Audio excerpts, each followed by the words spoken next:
복잡한 시대에 진정한 진보 정신이 무엇인가를 탐구하는 이원복 진보TV입니다. 이원복TV는 진보 정신의 이론적 배경을 탐색하기 위하여 학문의 왕도를 개설하고 있으며 진보 정신의 한국적 적용을 살펴보고자 정치평론을 운영하고 있습니다. 시청자 여러분들의 많은 관심과 적극적인 구독과 좋아요 꼭 부탁을 드리겠습니다. 국민의힘 주호영 원내대표가 대법원장 사퇴를 주장하는 1인 시위자를 격려하기 위해서 시위 현장인 대법원 앞을 방문했던 모양입니다. 4.7 보궐선거를 압승한 여파를 몰아서 김명수 대법원장을 그 다음 타깃으로 삼은 모양인데 만시지탄이지만 잘하는 일이다 싶습니다.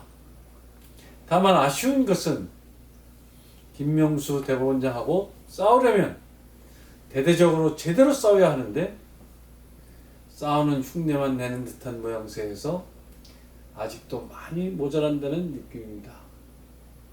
차제에 김명수하고만 싸울 것이 아니고 노정희 중앙선거관리위원장하고도 제대로 싸워야 하고 조혜주 선관위 상임위원하고도 한판 승부를 피하지 않아야 할 것입니다. 이번 선거에 국민의 힘이 압승한 데에는 앞에서 거론한 이들의 공로가 지대하다고들 곳곳에서 야지들을 하는데 많은 사람들이 이들을 을사오적처럼 거명하는 데는 다 그만한 이유가 있을 것입니다. 당사자들도 자신의 개인의 가문의 명예를 지키기 위해서라도 당당하게 선거의 전 과정을 한 점 의혹 없이 제대로 해명해야 할 것입니다. 그러기 위해서는 추궁하는 쪽, 즉 국민의힘 지도부의 추궁 의지, 능력 이런 것도 그 무엇보다 중요하다 할 수 있겠습니다.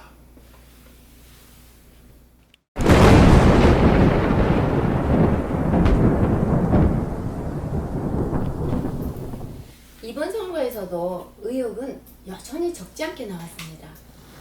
우선 1차로 지적하고 싶은 것은 박영선 후보 캠프가 개표가 시작되기도 전에 공개적으로 사전투표에서는 자신들이 이겼다고 어떻게 공표할 수 있었느냐 하는 문제입니다. 이 문제는 박영선 후보 측과 선거관리위원회의 내통이 없고서는 도저히 일어날 수 없는 문제여서 이 두 세력이 내통했느냐 하는 문제로 곧바로 번지는 것이었죠. 비슷한 문제로 이낙연 대표도 서울 보궐선거 최종 선거 결과는 2, 3% 내로 박빙을 이룰 것이다 라고 내내 예언했는데 이 문제도 명색이 집권당 대표의 입에서 나온 얘기라서 어떤 근거로 그런 말을 할 수 있었던 것인지 추궁 안 할 수 없는 문제가 되었습니다. 선거를 치른 다음에 KBS 노조가 성명을 내서 KBS는 더불어민주당의 행동대였다고 공표를 했는데 이 문제도 그냥 넘어갈 수 없는 대단히 중요한 문제라고 봅니다. 국민의 공영방송이 선거에서 중립을 지키지 아니하고 김어준 위의 방송을 자초했다는 것이 이 노조원들의 양심선언인데 헌정사 이래 이렇게까지 타락한 방송은 처음이었다 할 것입니다. 정말 경천동지할 일이 아닐 수 없습니다. 이 문제도 제대로 다뤄 다시는 이러한 일들이 일어나지 않아야 할 것입니다. 이번에도 여전히 신권화폐와 같은 잔여 투표지가 개표장에 밀관이 뜨는 장면들이 현장 감시단들에 의해 노출되었는데 이렇게 허술한 개표 관리 시스템이 여전히 상존한다는 점에 경악하지 않을 수 없습니다.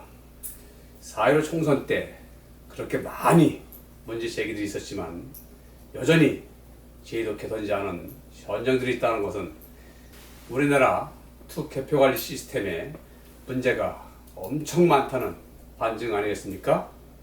이렇게 해서 대통령 선거 제대로 되겠습니까?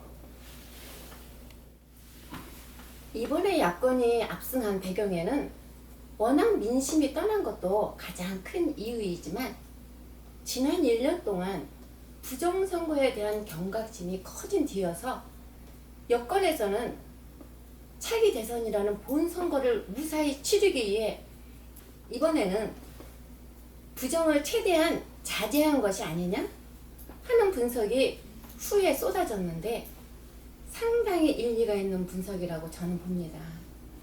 이번에 또 장난질하다가 걸려들면 정말 낭패 아니냐 했다는 것이지요.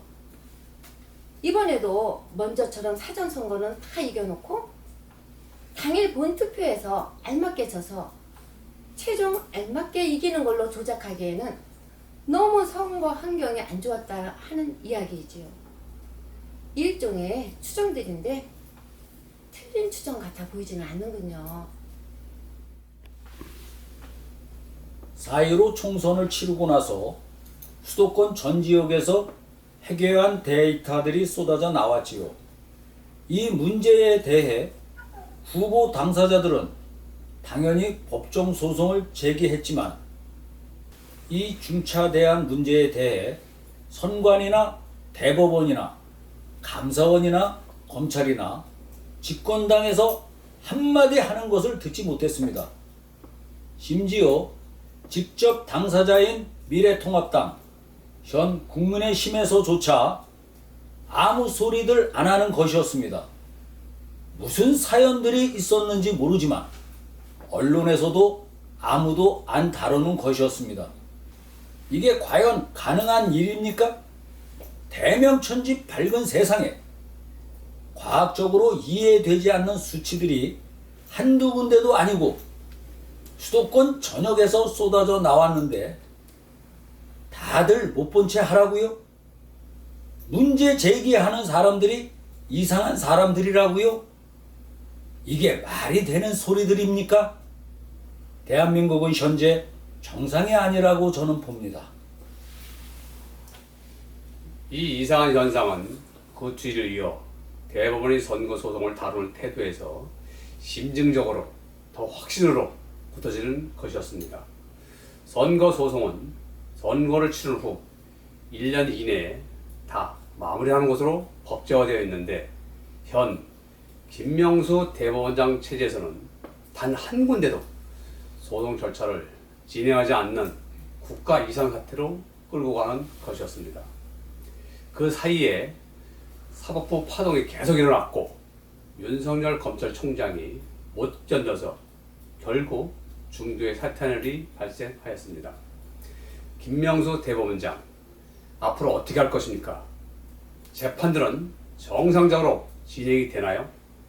전국 약 120여 군데에 봉인되어 있는 투개표 보관함들은 원형이 그대로 잘 보관되어 있다고 국민들에게 당당하게 말해줄 수 있나요?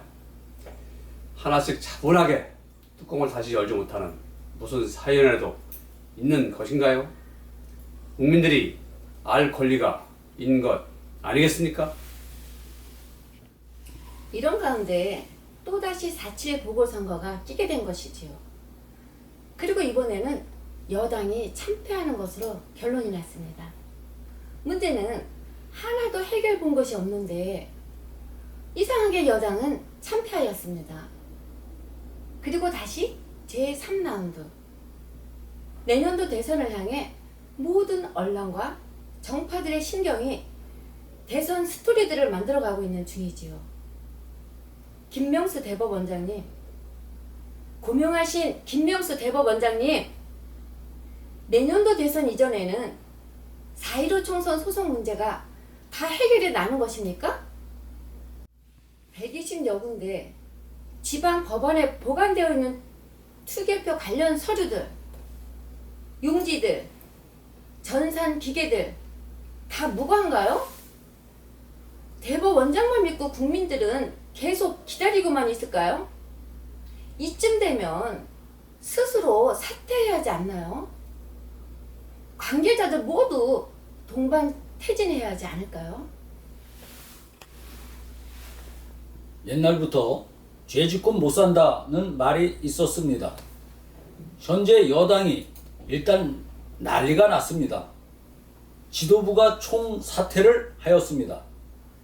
이낙연 대표를 비롯해 김태년 원내대표가 사퇴하였습니다. 사퇴해야 할 사람이 이들만은 아닐 것입니다. 몇 사람들이 사퇴한다고 해서 정권의 성격이 어디 가겠습니까? 똥을 싸놓고 세월이 지나면 똥 냄새는 바람에 실려 다 증발되겠지만 그 똥을 아무리 세월이 간다 한들 그걸 된장이라고 여길 사람이 어디 있겠습니까? 국민의힘은 지금이라도 4.15 총선과 4.7 보궐선거의 투개표 전반에 대하여 국정조사를 요구해야 할 것입니다. 상대가 부정을 저질렀다고 예단하지 말고 민주주의의 장래를 위해 투개표 관리의 허술한 부분은 이게 완전히 제도 개선하겠다 하는 명분을 걸고 국정조사를 요구해야 할 것입니다. 민주당 신임 지도부가 당당하게 동의할 수 있게끔 이제 당당하게 이 문제에 집중해야 할 것입니다. 문제를 다 살핀 후에 제도 개선이 된 상태에서 대통령 선거를 치러야 하지 않겠습니까? 청문회에서는 다음의 사항들을 집중적으로 살펴봐야 할 것입니다. 첫째, 사전투표, 관내, 관외, 용지, 전송, 기표, 봉인, 우체국 이송, 보관의 전과정, 감시 시스템의 작동 여부. 둘째, 전국 선관위 직원들에 대한 신상 명세와 그 실태. 셋째, 노정희, 조혜주의 정당 참여 관여에 관련된 이력 여부. 넷째, 사전투표제도 변천의 역사.